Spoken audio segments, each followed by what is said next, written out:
Right. Good morning, students. In the last two videos of Become Fifth, the sixth sem, I discussed about deduction under section 80C and 80G. Today, I am going to explain the remaining deductions in the deduction chapter of income tax. Remaining deductions from under section 80CCC, triple C2, and under section 80U. ನೋಡ್ರಿ ಇವತ್ತು ನಾನು explain ಮಾಡೋಂಥ deductions ಎಲ್ಲಿಂದ ಎಲ್ಲಿ ಮಟ್ಟ ಅಂತಂದರೆ under section 80C triple C2 under section 80U ಮಟ್ಟ ನಾನು ನಿಮ್ಗೆ ಎಕ್ಸ್ಪ್ಲೇನ್ ಮಾಡ್ತೀನಿ ಈ ವಿಡಿಯೋದೊಳಗೆ. ವೆರಿ ಇಂಪಾರ್ಟೆಂಟ್ ಆಗಿ ಏನಂತಂದರೆ ನಿಮಗೆ ಎರಡು ಇಂಪಾರ್ಟೆಂಟ್ ಡಿಡಕ್ಷನ್ಸ್ ಡಿಸ್ಕಷನ್ ಮಾಡಿದ್ವಿ ಇನ್ ದ ಲಾಸ್ಟ್ ವಿಡಿಯೋಸ್ ಒಳಗೆ. ಏನಂತಂದರೆ ಅಂಡರ್ ಸೆಕ್ಷನ್ 80C, ಯಾಕಂದ್ರೆ ಆಲ್ಮೋಸ್ಟ್ 5 ಮಾರ್ಕ್ಸಿಗೆ ನಮ್ಮ KUD ಯೂನಿವರ್ಸಿಟಿ ಪ್ರಕಾರ ಆಲ್ಮೋಸ್ಟ್ 5 ಮಾರ್ಕ್ಸಿಗೆ ಕೇಳಿದಂಥ ಕ್ವಶನ್ ಎದ್ರ ಮೇಲೆ ಇತ್ತು ಅಂತಂದರೆ ಅಂಡರ್ ಸೆಕ್ಷನ್ 80C ಮೇಲೆ ಇತ್ತು.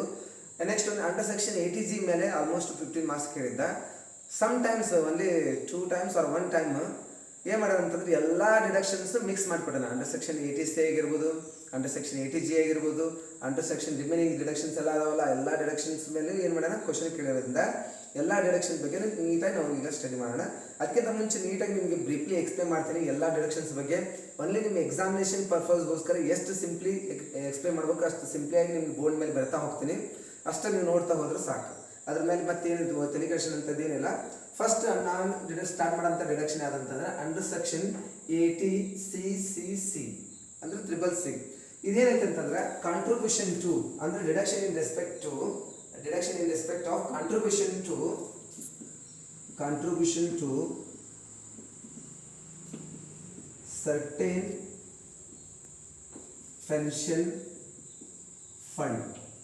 Certain pension fund of insurance companies ಅಂತ ಕರಿತೀವಿ. ಇನ್ಶೂರೆನ್ಸ್ ಕಂಪ್ನಿದು ಸರ್ಟೆನ್ ಫಂಡ್ಸ್ ಇರ್ತವೆ. ಸರ್ಟೆನ್ ಪೆನ್ಷನ್ ಫಂಡ್ಗೆ ನಾವೇನು ಮಾಡೋದು, ಕಾಂಟ್ರಿಬ್ಯೂಷನ್ ಮಾಡಿದಂಥ ಎಲ್ಲ ಡಿಡಕ್ಷನ್ಸ್ ಅಂದ್ರೆ ಕಾಂಟ್ರಿಬ್ಯೂಷನ್ ಟು ಸರ್ಟೆನ್ ಪೆನ್ಷನ್ ಫಂಡ್ಗೆ ಮಾಡಿದಂಥ ಅಮೌಂಟ್ ಏನಾಗೈತಿ ಡಿಡಕ್ಷನ್ ಆಗುತ್ತೆ. ಬಟ್ ಡಿಡಕ್ಷನ್ ಆಗ್ಬೇಕಂದ್ರೆ ದರ್ ಇಸ್ ಸಮ್ ಕಂಡೀಷನ್. ಒಂದು ಕಂಡೀಷನ್ ಇದಾವೆ. ಏನು ಕಂಡೀಷನ್ಸ್ ಅಂತಂದ್ರೆ how can you calculate the deduction ನಾವು ಹೆಂಗೆ ಕ್ಯಾಲ್ಕುಲೇಟ್ ಮಾಡ್ತೀವಿ ಅನ್ನೋದು ವೆರಿ ಇಂಪಾರ್ಟೆಂಟ್ ಇಲ್ಲಿ. ಸೊ ನಾವು ಡಿಡಕ್ಷನ್ ಹೆಂಗೆ ಕ್ಯಾಲ್ಕುಲೇಟ್ ಮಾಡ್ತೀವಿ ಸಿಂಪಲ್ ಆಗಿ ನೋಡ್ರಿ. Actual contribution to certain pension fund ಅಂದರೆ ಆ್ಯಕ್ಚುಲ್ ಆಗಿ ಎಷ್ಟು ಕಾಂಟ್ರಿಬ್ಯೂಷನ್ ಮಾಡ್ತೀವಲ್ಲ ಅಷ್ಟು ಅದ್ರಲ್ಲಿ ಕೊಟ್ಟಾಗ or maximum limit of contribution. Maximum limit of contribution ಅಂತಂದ್ರೆ ಅಥವಾ sorry maximum limit of rupees 1,50,000. Which ever is less, always which ever is less. ಈ ಚಾಪ್ಟರ್ನಾಗ ಯಾವ ವಿಚ್ ಎವರ್ ಈಸ್ ಹೈಯರ್ ಇಲ್ಲ, ಎಲ್ಲವೂ which ever is less will qualified for deduction ಅಂತ ಹೇಳ್ತೀವಿ ನಾವು. ಅಂದರೆ which ever is less will be qualified for the deduction. ಅಂದರೆ ಇದ್ರಾಗ ಯಾವುದು ಕಡಿಮೆ ಇರುತ್ತಲ್ಲ ಅದು ಡಿಡಕ್ಷನ್ಗೆ ಅಲೋ ಆಕೈತಿ ಅಂಡರ್ ಸೆಕ್ಷನ್ ಇದ್ರ ಪ್ರಕಾರ 80CCC. ಓಕೆನಾ, ಇದಿಷ್ಟು ಕ್ಲಿಯಾರಿಟಿ ಸಿಕ್ಕಂಗೆ ಆಯ್ತು. Next deduction very important under section 80CCD ಅಂತ ಹೇಳಿ. ಇದೇನಂತಂದ್ರೆ ಕಾಂಟ್ರಿಬ್ಯೂಷನ್ ಟು ಅಂದರೆ deduction in respect of contribution to notified. Very important this notified pension scheme. ನೋಡಿರಿ ಸ್ಕೀಮ್ ಅಂತ ಒಂದು ವರ್ಡ್ ಬಂತು, notified pension scheme. Notified pension scheme ಅಂತ ಒಂದು ವರ್ಡ್ ಬಂತಂದ್ರೆ ಇದಕ್ಕೆ ಇನ್ನೊಂದು ವರ್ಡ್ ಏನಂತ ಕರೀತಾರೆ ಅಂದ್ರೆ NPS ಅಂತ ಕರೀತಾರೆ. ಏನಂತ ಕರೀತಾರೆ ಅದಕ್ಕೆ NPS ಅಂತ ಕರೀತಾರೆ. So this will be applicable to individual and HUF ಎಲ್ಲರಿಗೆ ಅಪ್ಲಿಕೇಬಲ್ ಆಗುತ್ತೆ ಇದು. ನೆಕ್ಸ್ಟ್ ಒಂದು contribution to notified pension funds ಅಂದ್ರೆ ಪೆನ್ಷನ್ ಸ್ಕೀಮ್ ಅಂತ ಇತ್ತಂತಂದ್ರೆ ಇದನ್ನು ನಾವು ಹೆಂಗೆ ಕ್ಯಾಲ್ಕುಲೇಟ್ ಮಾಡ್ತೇವೆ ಅನ್ನೋದು ವೆರಿ ಇಂಪಾರ್ಟೆಂಟು. ಅದಕ್ಕಿಂತ ಮುಂಚೆ ನಿಮಗೆ ನೀಟಾಗಿ ಹೇಳ್ತೀನಿ ಕೇಳಿಲ್ಲ, ಇದು ಹೆಂಗೆ ಡಿಡಕ್ಷನ್ ಮಾಡ್ತೀವಿ, how can calculate the deduction under section 80CCD.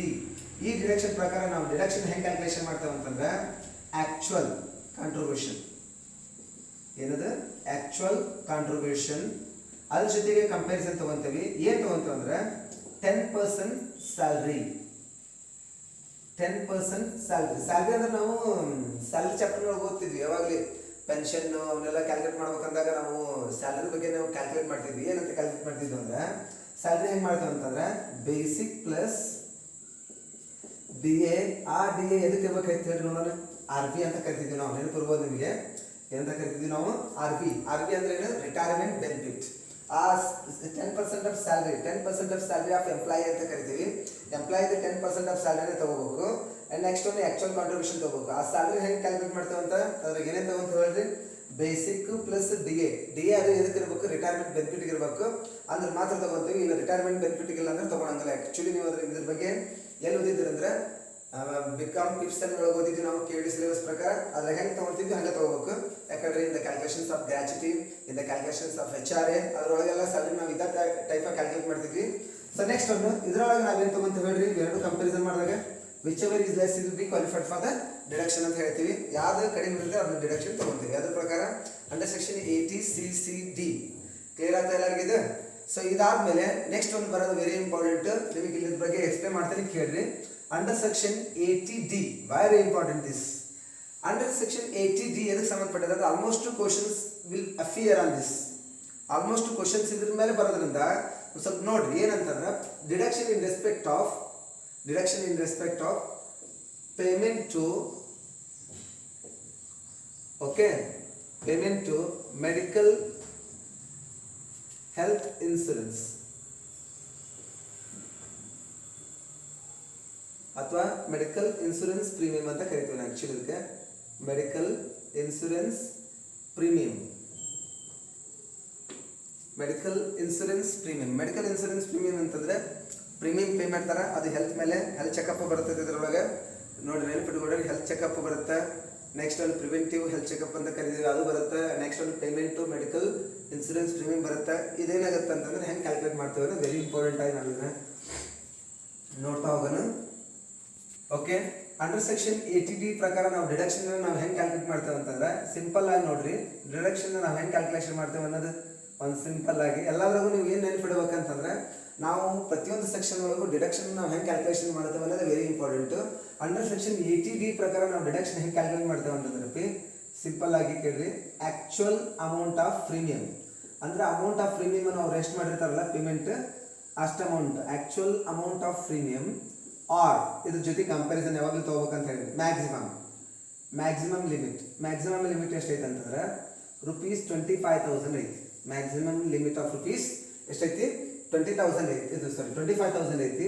But for senior citizen ಅಂತಂದ್ರೆ ಸೀನಿಯರ್ ಪರ್ಸನ್ಸ್ಗೆ age is more than 60 years ಅಂತ ಕರಿತೀವಿ. 60 ವರ್ಷಕ್ಕಿಂತ ಮೇಲ್ಪಟ್ಟರೆ ನಾವು ಸೀನಿಯರ್ ಸಿಟಿಜನ್ ಅನ್ನೋದ್ರಿಂದ ಸೀನಿಯರ್ ಸಿಟಿಜನ್ಗೆ ಏನಾಗುತ್ತೆ ಅಂದ್ರೆ ಸ್ಪೆಷಲ್ ಇರುತ್ತೆ.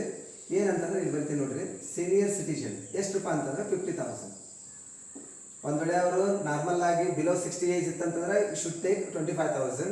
ಮೋರ್ ದೆನ್ 60 years ಏಜ್ ಇತ್ತಂತಂದ್ರೆ ಶುಡ್ ಟೇಕ್ 50,000. ಓಕೆ, ಇದ್ರೊಳಗೆ ನಾವೇನ್ ಮಾಡ್ತೇವೆ ಅಂದ್ರೆ ಎರಡೂ ಕಂಪ್ಯಾರಿಸನ್ ಮಾಡಿದಾಗ ಏನ್ ಮಾಡ್ತೀವಿ ನಾವು which ever is less will be qualified for the deduction ಅಂತ ಹೇಳಿ ತಗೊಂತೀವಿ. ಇಷ್ಟ ನೋಡಿ, ಇದು under section 80D. Under section 80D ಏನಕ್ಕೆ ಸಂಬಂಧಪಡತ್ತೆ ಅಂತಂದ್ರೆ ಮೆಡಿಕಲ್ ಇನ್ಶೂರೆನ್ಸ್ ಪ್ರೀಮಿಯಂ ಸಂಬಂಧಪಡತ್ತೆ. ಸೊ ನೀವು ನೋಡಿ ಕೇಳ್ರಿ. ನೆಕ್ಸ್ಟ್ ಒಂದು ಬರೋದು ವೆರಿ ಇಂಪಾರ್ಟೆಂಟ್ ಆಗಿ ನೀವು ನೋಡ್ಕೋಬೇಕಾಗಿದ್ದು ಅಂಡರ್ ಸೆಕ್ಷನ್ 80DD ಅಂತ ಹೇಳಿ. ಅಂಡರ್ ಸೆಕ್ಷನ್ 80DD ಅಂತ ಹೇಳಿ. Under section 80DD deduction in respect of maintenance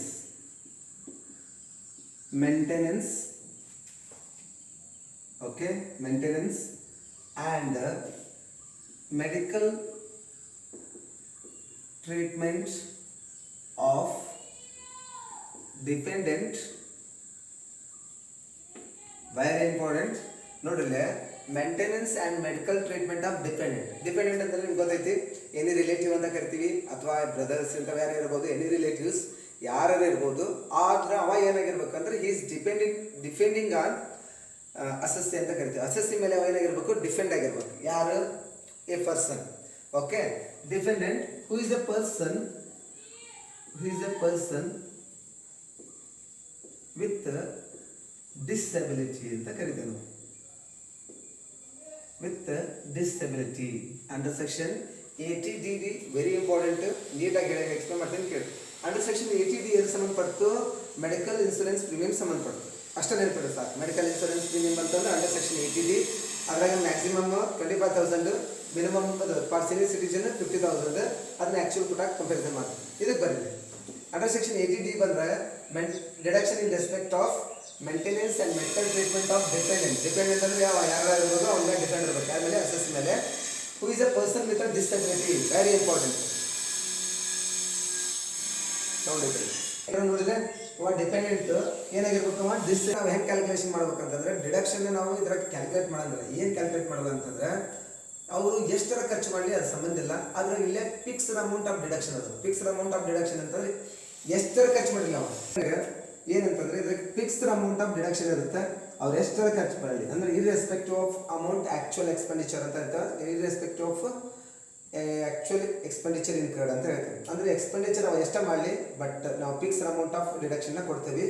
ಏನಂತಂದ್ರೆ ಡಿಡಕ್ಷನ್ ಹೆಂಗೆ ಕೊಡ್ತೇವೆ ಅಂತಂದ್ರೆ ಒಂದು ಸೆಕೆಂಡ್ ಕ್ಲಿಯರ್ ಆಗಿ ನೋಡ್ರಿ.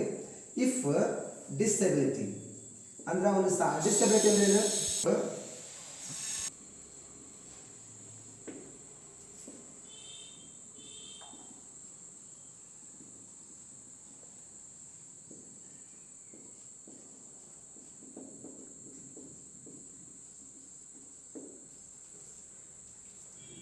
Okay, see here, if the disability deduction ಹೆಂಗೆ ಕೊಡ್ತೀವಿ ನೋಡ್ರಿ, if disability is more than 40%, 40% ಗಿಂತ ಡಿಡಕ್ಷನ್ ಅಂದ್ರೆ ಡಿಸಬಿಲಿಟಿ ಜಾಸ್ತಿ ಇದ್ದಾಗ ಅದನ್ನ ನಾವು ಎಷ್ಟು ಅಮೌಂಟ್ ಡಿಡಕ್ಷನ್ ಕೊಡ್ಬೇಕಂತ 75,000 ಕೊಡ್ಬೇಕಂತ ಫಿಕ್ಸ್ಡ್ ಅಮೌಂಟ್. ಇದು ಅವ್ರು ಎಷ್ಟು ಅಮೌಂಟ್ ಖರ್ಚು ಮಾಡಲಿ ನಮ್ಗೆ ಸಂಬಂಧ ಇಲ್ಲ, but fixed amount of deduction ಕೊಡಬೇಕು, 75,000 ಕೊಡಬೇಕು. ಯಾವಾಗ if the disability is more than 40% ಇದ್ದಾಗ. If the disability is more than 80% ಇದ್ದಾಗ you should give the deduction of rupees 1,25,000, 1,25,000 ಕೊಡಬೇಕು ಏನು ಡಿಡಕ್ಷನ್. ಇದು ಅಂಡರ್ ಸೆಕ್ಷನ್ ಯಾವ್ದು 80D ಅಂತ ಕರಿತೀವಿ. ನೆಕ್ಸ್ಟ್ ಒಂದು ನೋಡೋಣ. ನೆಕ್ಸ್ಟ್ ಒಂದು ಅಂಡರ್ ಸೆಕ್ಷನ್ 80D ಅಂತ ಹೇಳಿ ಏನಂತಂದ್ರೆ ಡಿಡಕ್ಷನ್ ಇನ್ ರೆಸ್ಪೆಕ್ಟ್ ಆಫ್ ಏನಂತಂದ್ರೆ medical treatment of specified disease ಅಂತ ಕರಿತೀವಿ. ಅಂದ್ರೆ ಸ್ಪೆಷಲ್ ಆಗಿ ಒಂದಿಷ್ಟು ರೋಗಗಳು ಅಂತಂದ್ರೆ ಏನು ಮಾಡ್ತೇವೆ ನಾವು, ಒಂದಿಷ್ಟು ರೋಗಗಳು ಅದ ಸ್ಪೆಷಲ್ ರೋಗಗಳು ಅಂತ ಇರ್ತಾವೆ. ಸ್ಪೆಷಲ್ ರೋಗಗಳು ಅಂತಂದ್ರೆ ಅವು ದೇ ಆರ್ ಅಬ್ನಾರ್ಮಲ್ ಅಂತ ಕರಿತೀವಿ, ಅವು ಹಗಲೆಲ್ಲ ಆಗ್ತಿರಂಗಿಲ್ಲ. ಅಂಥ ರೋಗಗಳಿಗೆ ಏನು ಮಾಡ್ತೀವಿ, ಮೆಡಿಕಲ್ ಟ್ರೀಟ್ಮೆಂಟ್ ಮಾಡಿದಾಗ ಅದು ಯಾವ ಡಿಡಕ್ಷನ್ ಪ್ರಕಾರ ಡಿಡಕ್ಷನ್ ಆಗುತ್ತೆ, ಅಂಡರ್ ಸೆಕ್ಷನ್ 80D ಪ್ರಕಾರ ಏನಾಗುತ್ತೆ ಅದು ಡಿಡಕ್ಷನ್ ಆಗುತ್ತೆ.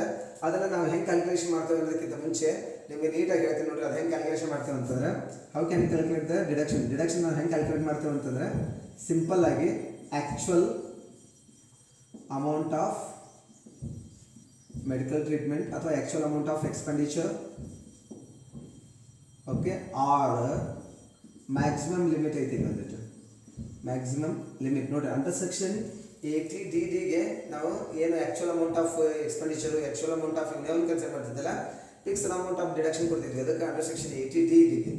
ಇಲ್ಲಿ ಅಂಡರ್ ಸೆಕ್ಷನ್ 80DBಗೆ ಏನೈತೆ ಅಂದ್ರೆ ಮ್ಯಾಕ್ಸಿಮಮ್ ಲಿಮಿಟ್ ಆಫ್ ರುಪೀಸ್ ಎಷ್ಟೈತಿ 40,000 ಫಾರ್ ಸೀನಿಯರ್ ಸಿಟಿಜನ್. ಫಾರ್ ಯಾರಿಗೆ ಸೀನಿಯರ್ ಸಿಟಿಜನ್ಗೆ ಎಷ್ಟೈತೆ ಅಂತಂದ್ರೆ 1 lakh ಐತಿ ನೋಡ್ರಿ, ನೆನಪಿಟ್ಟು ಕೊಡ್ರಿ. ಫಾರ್ ಸೀನಿಯರ್ ಸಿಟಿಜನ್ಗೆ ಎಷ್ಟೈತಿ 1 lakh ಐತಿ. ಆಗಲೇ ಮೆಡಿಕಲ್ ಇನ್ಸೂರೆನ್ಸ್ ಪ್ರೀಮಿಯಂ ಇತ್ತು, ಮ್ಯಾಕ್ಸಿಮಮ್ 25,000 ಇತ್ತು. ಫಾರ್ ಸೀನಿಯರ್ಗೆ ಎಷ್ಟಿತ್ತು 50,000 ಐತಿ. ಇದು ನೋಡಿ ಮ್ಯಾಕ್ಸಿಮಮ್ ಲಿಮಿಟ್ ಆಫ್ ರುಪೀಸ್ 40,000 ಐತಿ ಫಾರ್ ಸೀನಿಯರ್ ಸಿಟಿಜನ್. ಅದು ಮೋರ್ ದೆನ್ 80 years ಇರಲಿ, ಮೋರ್ ದೆನ್ 60 years ಇರಲಿ, ದೇ ಆರ್ ಕಾಲ್ಡ್ ಅಸ್ ಎಂತ ಕರಿತೀವಿ ಸೀನಿಯರ್. ಮೋರ್ ದೆನ್ 60 years ಇತ್ತಂತಂದ್ರೆ ಅವ್ರು they are called senior. More than 80 years ಇತ್ತಂದ್ರೆ they are called as very senior ಅಂತ ಕರಿತೀವಿ ನಾವು. ಅವರಿಗೆಲ್ಲ ಎಷ್ಟು ಅಮೌಂಟ್ ಕೊಡ್ತೀವಿ ಡಿಡಕ್ಷನ್ 1 lakh ಕೊಡ್ತೀವಿ. ಯಾವ್ದ್ರ ಪ್ರಕಾರ ಅಂಡರ್ ಸೆಕ್ಷನ್ 80DB ಪ್ರಕಾರ. ನೆಕ್ಸ್ಟ್ ಒಂದು ಬರೋದು ಅಂಡರ್ ಸೆಕ್ಷನ್ 80G ಅಂತ ಬರೆದಿತ್ತು. ಅದನ್ನು ಆಲ್ರೆಡಿ ನಾನು ಎಕ್ಸ್ಪ್ಲೇನ್ ಮಾಡೀನಿ. Deduction in respect of donation ಸಂಬಂಧಪಟ್ಟಂಗೆ ಅಂಡರ್ ಸೆಕ್ಷನ್ 80G ಬರೋದು. ಅದ್ರ ಬಗ್ಗೆ ನೀವು ಒಂದು ವಿಡಿಯೋನ ನಿಮ್ಗೆ ನೀಟಾಗಿ 2 ವಿಡಿಯೋ ಮಾಡಿದ್ದೀನಿ. ಒಂದು ವಿಡಿಯೋದಾಗ ಅದ್ರ ಬಗ್ಗೆ ಎಕ್ಸ್ಪ್ಲೇನ್ ಮಾಡಿದ್ದೀನಿ ಅಂಡರ್ ಸೆಕ್ಷನ್ 80G. ಇನ್ನೊಂದು ವಿಡಿಯೋದಾಗ ಏನು ಮಾಡಿದ್ದೀನಿ ಅಂತಂದ್ರೆ ಅಂಡರ್ ಸೆಕ್ಷನ್ 80G ಸಂಬಂಧಪಟ್ಟಂತೆ 2 ಪ್ರಾಬ್ಲಮ್ ಸಾಲ್ವ್ ಮಾಡಿದ್ದೀನಿ. If you have any problem regarding under section 80G you can contact me. ನಿಮ್ಗೆ ಏನೋ ಒಂದು ವೇಳೆ ಅಂಡರ್ ಸೆಕ್ಷನ್ 80G ಪ್ರಕಾರ ಏನು ಡಿಡಕ್ಷನ್ ಅರ್ಥ ಆಗಿಲ್ಲ ಅಂತಂದ್ರೆ definitely you can contact me. My number I will mention in the description ಒಳಗೆ ನಾನು ನನ್ನ ನಂಬರ್ ಮೆನ್ಷನ್ ಮಾಡಿರ್ತೀನಿ, ನೀವು ಅದಕ್ಕೆ ಕಾಲ್ ಮಾಡ್ಬೋದು. ನೆಕ್ಸ್ಟ್ ಒಂದು ಬರೋದಾದ್ರೆ ಯಾವುದು under section 80GG, very important. 80GG ಅಂತ ಕರಿತೀವಿ. ಇಲ್ಲೊಂದಿಷ್ಟು ಅಂಡರ್ ಸೆಕ್ಷನ್ 80GG ನ ಎಕ್ಸ್ಪ್ಲೈನ್ ಮಾಡೋಕ್ಕಿಂತ ಮುಂಚೆ ನಿಮಗೆ ಒಂದಿಷ್ಟು ಕಂಡೀಷನ್ನ ನೀಟಾಗಿ ಬರ್ತೀನಿ ಕೇಳಿ. ಏನು ಎಂಪ್ಲಾಯಿ ಅಂದರೆ ಯಾರು worker. Employee is not receiving HRA. ಅವ ನಾವು HRA ಅಂತ ಗೊತ್ತಲ್ಲ ನಿಮಗೆ, ಹೌಸ್ ರೆಂಟ್ ಅಲೌನ್ಸಸ್ ಅಂತ ಕರಿತಿದ್ವಲ್ಲ, ಅವೇನು ಮಾಡಿಲ್ಲ ಇಲ್ಲಿ ತನಕ ಹೌಸ್ ರೆಂಟ್ ಅಲೌನ್ಸಸ್ನ ಏನು ಮಾಡಿಲ್ಲ, ರಿಸೀವ್ ಮಾಡಿಲ್ಲ. ಹೌದಾ? ಎರಡನೇ ಥಿಂಗ್ ಕೇಳ್ತೀನಿ, ನೀವು ನೀಟಾಗಿ ಕೇಳಿ. Next one, he is not staying at employer house ಅಥವಾ ಎಂಪ್ಲಾಯರ್ ಹೌಸ್ ಅಂತ ಕರಿತೀವಿ ನಾವು.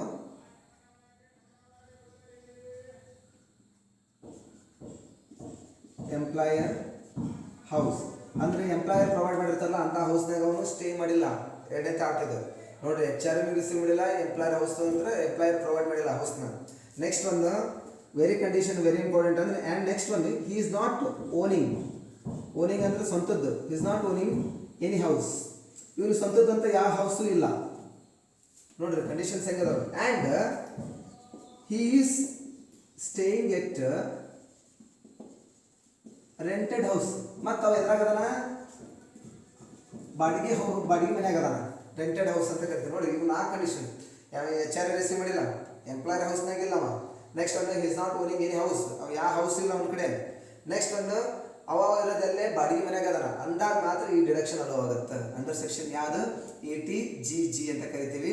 ATGG ಎದಕ್ಕೆ ಸಂಬಂಧಪಡುತ್ತೆ ಅಂದರೆ ಈ HR ಗೆ ಸಂಬಂಧಪಟ್ಟಿರ್ತೈತಿ. ನೀಟಾಗಿ ನೋಡ್ಕಿರಿ. ಅಂದರೆ HR ಆಗಲ್ಲ. ಈ ಡಿಡಕ್ಷನ್ ಯಾವಾಗ ಅಪ್ಲೈ ಆಗತ್ತೆ ಅಂದರೆ ಈ ಥರ ಇದ್ದಾಗ ಇದನ್ನ ಅಪ್ಲಿಕೇಬಲ್ ಆಗುತ್ತೆ.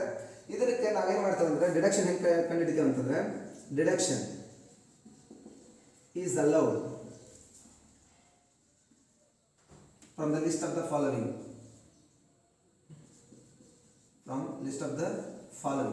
ಕೆಳಗಿಂದಾಗ ಯಾರು ಕಡಿಮೆ ಇರ್ತೈತಲ್ಲ ಅದನ್ನು ನಾವು ಡಿಡಕ್ಷನ್ಗೆ ಅಲೋ ಮಾಡ್ತೀವಿ. Deduction is allowed from the list of the following ಅಂತಂದರೆ ಕೆಳಗಿಂದ್ರಾಗ ಈಗ ಒಂದು 3 ಕಂಡೀಷನ್ಸ್ ಬರ್ತೀವಿ. ಆ 3 ಕಂಡೀಷನ್ಸ್ ಒಳಗೆ ನಾವು HR ಒಳಗೆ ಕ್ಯಾಲ್ಕುಲೇಷನ್ ಮಾಡೋ 3 ಕಂಡೀಷನ್ಸ್ ಬರ್ತಿದ್ವಿ. ಒಂದನೇಕ್ಕೆ ನಾವು ಏನಂತ ಬರ್ತಿದ್ವಿ, ಆ್ಯಕ್ಚುಯಲ್ ರೆಂಟ್ ರಿಸೀವ್ಡ್. ನೆಕ್ಸ್ಟ್ ಒಂದು ಆ್ಯಕ್ಚುಯಲ್ HR ರಿಸೀವ್ಡ್. ಎರಡನೇದು ಏನಂತ ಬರ್ತಿದ್ವಿ, ಎಕ್ಸಸ್ ಆಫ್ ರೆಂಟ್ ಪೇಯ್ಡ್. ನಾಲ್ಕನೇದು ಏನಂತ ಬರ್ತಿದ್ವಿ ನಾವು, ಮೂರನೇದು ಅದ್ರಾಗ ಮೆಟ್ರೋ ಸಿಟಿ ಅದರ್ ಸಿಟೀಸ್ ಅಂತ ಹೇಳಿ ಕ್ಯಾಲ್ಕುಲೇಷನ್ ಮಾಡ್ತಿದ್ವಲ್ಲ ಅದೇ ಟೈಪ್ ಇದರೊಂದು 3 ಕಂಡೀಷನ್ಸ್ ಬರ್ತವೆ. ಕೇಳಿ ನೀಟಾಗಿ. ಆ್ಯಕ್ಚುಯಲ್ ರೆಂಟ್ ಅಥವಾ 10 ಅಂದರೆ ಆ್ಯಕ್ಚುಯಲ್ ರೆಂಟ್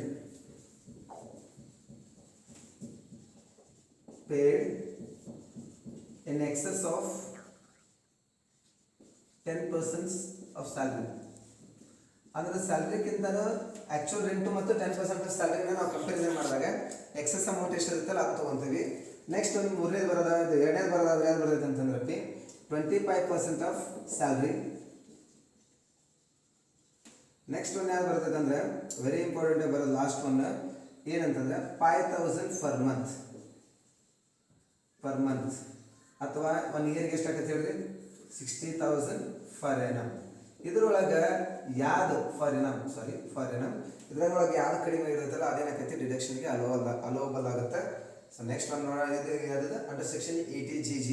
ನೆಕ್ಸ್ಟ್ ಒನ್ ಬರೋದಾದ್ರೆ ವೆರಿ ಇಂಪಾರ್ಟೆಂಟ್ ಆಗಿ ಅಂಡರ್ ಸೆಕ್ಷನ್ ATQQB ಅಂತ ಹೇಳಿ very important. Almost it is relating to deduction in respect of income. In deduction in respect of income ಅಂತ see here and under section it's relating to deduction in respect of income. ನಾವು deduction ಒಳಗೆ 2 type ಅಂತ ಹೇಳಿದ್ವಿ, deduction in respect of payment, deduction in respect of income ಅಂತ ಹೇಳಿ. ಇಲ್ಲಿ ತನಕ ನಾವು ಅಂಡರ್ ಸೆಕ್ಷನ್ ATGG ಮಟ್ಟ ಏನು ಸ್ಟಡಿ ಮಾಡಿದ್ವಲ್ಲ almost they are relating to deduction in respect of payments. ಇಲ್ಲಿಂದ ಸ್ಟಾರ್ಟ್ ಆಗೋದು ಏನಂತಂದ್ರೆ deduction in respect of income ಅಂತ ಹೇಳಿ ಸ್ಟಾರ್ಟ್ ಆಗುತ್ತೆ. ಅದರೊಳಗೆ ಫಸ್ಟ್ ಒಂದು ಬರೋದು ಯಾರಂದ್ರೆ ಅಂತ ಹೇಳಿ ಅದರೊಳಗೆ ವೆರಿ ಇಂಪಾರ್ಟೆಂಟ್ ಆಗಿ ನಿಮ್ಗೆ ಅದು ಬರೋದಾದ್ರೆ deduction in respect of royalty income. ಈ ಇನ್ಕಮ್ ಐತಲ್ಲ ಡಿಡಕ್ಷನ್ ಆಗುತ್ತೆ ನೋಡ್ರಿ. Royalty income of author of book of certain book ಅಂತ ಹೇಳ್ತಾನೆ. ಆಫ್ ಸರ್ಟೆನ್ ಬುಕ್ಸ್ ನೋಡ್ರಿ ಇಲ್ಲಿ ರಾಯಲ್ಟಿ ಇನ್ಕಮ್ ಆಫ್ ಆಥರ್ ಇಂದ ರಾಯಲ್ಟಿ ಇನ್ಕಮ್ ಇರುತ್ತಲ್ಲ ಅದ್ರ ಮೇಲೆ ಬುಕ್ ಪ್ರಿಂಟೆಡ್ ಅಥವಾ ಬುಕ್ ಸೇಲ್ ಮೇಲೆ ಅಂತಂದ್ರೆ ನಾವಿಲ್ಲಿ ಅಂಡರ್ ಸೆಕ್ಷನ್ ATQQB ಪ್ರಕಾರ ಏನಾಗೈತಿ ಡಿಡಕ್ಷನ್ ಆಗುತ್ತೆ. ಬಟ್ ಇಲ್ಲಿ ಒಂದು ವರ್ಡ್ ಬರ್ತೀನಿ, ಅದರ್ ದೆನ್ ಟೆಕ್ಸ್ಟ್ ಬುಕ್ ಅಂತ ಕರಿತೀವಿ. ಟೆಕ್ಸ್ಟ್ ಬುಕ್ನ ಬಿಟ್ಟು ಮತ್ತೆ ಟೆಕ್ಸ್ಟ್ ಬುಕ್ ಕೌಂಟ್ ಬರಲ್ಲ. ಟೆಕ್ಸ್ಟ್ ಬುಕ್ನ ಸಂಬಂಧಪಟ್ಟಿದ್ದು ಇಲ್ಲಿ ಬರಲ್ಲ. ಓನ್ಲಿ ಸರ್ಟೆನ್ ಬುಕ್ಸ್ ಆಗಿರ್ಬೇಕು. They are not relating to text book ಸಂಬಂಧ ಆಗಿರಬಾರ್ದು. ಟೆಕ್ಸ್ಟ್ ಬುಕ್ ಸಂಬಂಧ ಆದ್ರೆ ಇಲ್ಲಿ ಬರಂಗಿಲ್ಲ. ಓನ್ಲಿ ಸರ್ಟೆನ್ ಬುಕ್ಸ್ ಎಷ್ಟು ಬರುತ್ತೆ.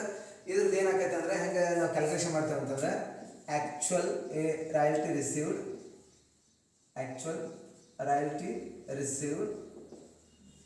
ಆರ್ ಮ್ಯಾಕ್ಸಿಮಮ್ ಲಿಮಿಟ್ ಎಷ್ಟೈತೆ ಅಂತಂದ್ರೆ 3 lakh ಐತಿ.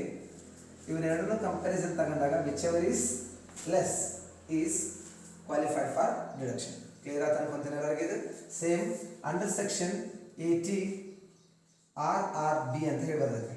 ಅಂಡರ್ ಸೆಕ್ಷನ್ ATRRB ಅಂತ ಹೇಳಿ ಇದು ಇದಕ್ಕೆ ಸಂಬಂಧಪಟ್ಟಿದೆ ಅಂದರೆ ರಾಯಲ್ಟಿ ಇನ್ ರೆಸ್ಪೆಕ್ಟ್ ಆಫ್ ಅಥವಾ deduction in respect of royalty on patent or patents.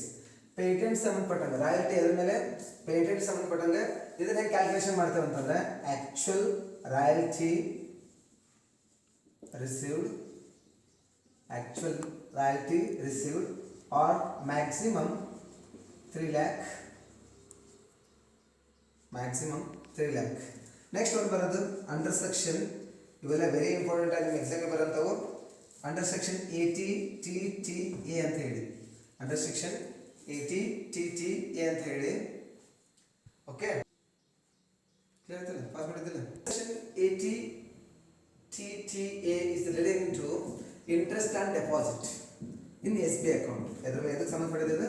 Interest and deposit in SB account. SB ಅಂದ್ರೆ ಸೇವಿಂಗ್ ಬ್ಯಾಂಕ್ ಅಕೌಂಟ್ ಅಂತ ಕರಿತೀವಿ.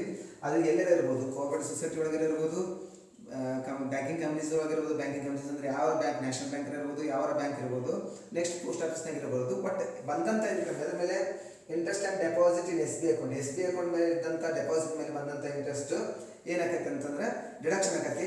ಅದೆಷ್ಟೈತೆ ಅಂತ amount is rupees, fix amount ಇದು 10,000 ಇನ್ ಅಗ್ರಿಗೇಟ್ ಆಫ್ ರುಪೀಸ್ ಎಷ್ಟಂತೆ 10,000 deduction ಆಗತ್ತೆ. ಅದ್ರ ಪ್ರಕಾರ ಅಂಡರ್ ಸೆಕ್ಷನ್ ATTTA ಪ್ರಕಾರ. ನೆಕ್ಸ್ಟ್ ಒಂದು ಇದ್ರೊಳಗೆ ಇದು ಭಾಳ ಇಂಪಾರ್ಟೆಂಟ್ ಆಗಿ ನಾಟ್ ಅಲೌಡ್ ಟು, ಇದು ಯಾರಿಗೆ ಅಪ್ಲಿಕೇಬಲ್ ಆಗಲ್ಲ ಅಂದ್ರೆ ನಾಟ್ ಅಲೌಡ್ ಟು ಸೀನಿಯರ್ಸ್. ಇದು ಯಾರಿಗೆ ಅಪ್ಲಿಕೇಬಲ್ ಆಗಲ್ಲ? ಸೀನಿಯರ್ಗೆ ಅಪ್ಲಿಕೇಬಲ್ ಆಗಲ್ಲ. ಸೀನಿಯರ್ಗೆ ಅಪ್ಲಿಕೇಬಲ್ ಆಗೋದು ಯಾವ್ದ್ರ ಪ್ರಕಾರ ಬರುತ್ತೆ ಅಂದ್ರೆ ಅಂಡರ್ ಸೆಕ್ಷನ್ ATTB ಬರುತ್ತೆ. ಇದು ಅಲ್ಲಿ ಯಾವ ಅಕೌಂಟ್ಗೆ ಸಂಬಂಧಪಟ್ಟಂತೆ ಅಂದರೆ SB ಅಕೌಂಟ್ಗೆ ಎಷ್ಟು ಸಂಬಂಧಪಡುತ್ತೆ. ಬಟ್ ಸೀನಿಯರ್ಗೆ ಅಪ್ಲಿಕೇಬಲ್ ಆಗೋದು ಯಾವ SB ಅಲ್ಲ, ಸೀನಿಯರ್ ಇರ್ಬೋದು, ಆರ್ಡಿನರ್ ಇರ್ಬೋದು, ಯಾವ ಇರ್ಬೋದು. What interest and deposit, interest and deposit ಮೇಲೆ ಬಂದಂಥದ್ದು ಅದನ್ನು ಎಕ್ಸ್ಪ್ಲೇನ್ ಮಾಡ್ತೀನಿ. ಯಾವ್ದು ನೆಕ್ಸ್ಟ್ ಒಂದು ಅಂಡರ್ ಸೆಕ್ಷನ್ ATTB ಅಂತ ಹೇಳಿ ಲಾಸ್ಟ್ ಡಿಡಕ್ಷನ್ ಇದು. ಇದೊಂದು ನೀಟಾಗಿ ಕಲ್ತ್ಬಿಟ್ರಿ, ಮುಗಿದು ಹೊತ್ತು. Interest and deposit, interest and deposit on SB ಇರ್ಬೋದು, FD ಇರ್ಬೋದು, RD ಇರ್ಬೋದು, ಒಟ್ಟು ಯಾವರಾಗಿರ್ಬೋದು.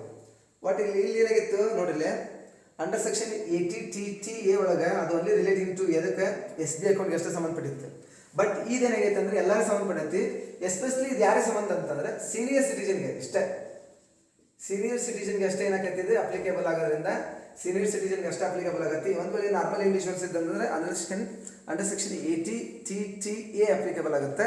ಸೀನಿಯರ್ ಸಿಟಿಜನ್ ಇದ್ರೆ ಇದು ಅಪ್ಲಿಕೇಬಲ್ ಆಗುತ್ತೆ. ಅದು ಅಂಡರ್ ಸೆಕ್ಷನ್ ATTB ಅಪ್ಲಿಕೇಬಲ್ ಆಗುತ್ತೆ. ನೆಕ್ಸ್ಟ್ ಒಂದು ಇದನ್ನ ಹೆಂಗೆ ಕ್ಯಾಲ್ಕುಲೇಷನ್ ಮಾಡ್ತೇವೆ ಅಂದ್ರೆ ಡಿಡಕ್ಷನ್ ವೆರಿ ಇಂಪಾರ್ಟೆಂಟ್ ಆಗಿ ನೋಡ್ರಿ. ಡಿಡಕ್ಷನ್ ಹೆಂಗೆ ಕ್ಯಾಲ್ಕುಲೇಟ್ ಮಾಡ್ತೇವೆ ಅಂತಂದ್ರೆ last one actual interest on deposit or maximum 50,000. Maximum ಎಷ್ಟು 50,000, which ever is less will qualified for the deduction ಅಂತ ಕರಿತೇವೆ ನಾವು. ಇದ್ರೊಳಗೆ ಲಾಸ್ಟ್ಲಿ ನಿಮಗೆ ಹೇಳೋದಾದ್ರೆ ಏನಂತಾರೆ ಇಂಪಾರ್ಟೆಂಟ್ ಆಗಿ ಇದ್ರಾಗ ಯಾವ್ಯಾವ ಇಂಪಾರ್ಟೆಂಟ್ ಅಂತಂದ್ರೆ ಮೊನ್ನೆಗೆ ನಿಮಗೆ certain pension fund, pension scheme ಹೇಳಿದ್ವಲ್ಲ ಅದು ಇಂಪಾರ್ಟೆಂಟು. ಅಂಡರ್ ಸೆಕ್ಷನ್ ATD ಹೇಳಿದ್ರು ನಾನು, ATDB ಅವ್ರು ಹೇಳಿದಲ್ಲ, ಅವ್ರು ವೆರಿ ಇಂಪಾರ್ಟೆಂಟ್ ನೋಡಿ ಕೇಳ್ರಿ. ನೆಕ್ಸ್ಟ್ ಒಂದು ಅಂಡರ್ ಸೆಕ್ಷನ್ ATG ಅಂತ ಆಲ್ಮೋಸ್ಟ್ ಕೇಳಿಲ್ಲ. ಅದಕ್ಕಿಂತ ಮುಂಚೆ ಇದಾವೆ ನೋಡ್ರಿ, ಯಾವುದು ಅಂಡರ್ ಸೆಕ್ಷನ್ ATTTA. ಇವೆಲ್ಲ ನಿಮ್ಗೆ ಅಂಡರ್ ಸೆಕ್ಷನ್ ATTB ಇವನ್ನೆಲ್ಲ ಒಂದು ಸ್ವಲ್ಪ ಇಂಪಾರ್ಟೆಂಟ್ ಆಗಿ ನಿಮ್ಗೆ ಎಕ್ಸಾಮಿಗೆ ಬರೋಂಥ ಅಷ್ಟು ಹೇಳಿದ್ದೇನೆ, ಎಕ್ಸ್ಪ್ಲೇನ್ ಮಾಡಿದ್ದೀನಿ ಈ ವಿಡಿಯೋದಾಗ. ನೆಕ್ಸ್ಟ್ ಒಂದು ಇವತ್ತು ನಾನು ಸಾಯಂಕಾಲ ನಿಮಗೆ ಇನ್ನೊಂದು ವಿಡಿಯೋನ ಅಪ್ಲೋಡ್ ಮಾಡ್ತೀನಿ. ಏನಂತಂದರೆ ಅಂದರೆ ಎಲ್ಲ ಮಿಕ್ಸ್ ಇರುತ್ತೆ under section ATC to ATU ತನಕ ನಿಮಗೆ ರಿಲೇಟೆಡ್ ಆಗಿರೋಂಥ ಡಿಡಕ್ಷನ್ ಸಂಬಂಧಪಟ್ಟಂಥ ಒಂದೆರಡು ಪ್ರಾಬ್ಲಮ್ ನಿಮಗೆ ಸಾಲ್ವ್ ಮಾಡಿ ನಿಮಗೆ ವಿಡಿಯೋನ ಕಳಿಸ್ತೀನಿ. Just watch and just wait for that video. Next ಒಂದು ವೇಳೆ ನನ್ನ ಚಾನಲ್ ಸಬ್ಸ್ಕ್ರೈಬ್ ಮಾಡಿಲ್ಲ ಅಂತಂದರೆ ಸಬ್ಸ್ಕ್ರೈಬ್ ಮಾಡಿರಿ. Thank you.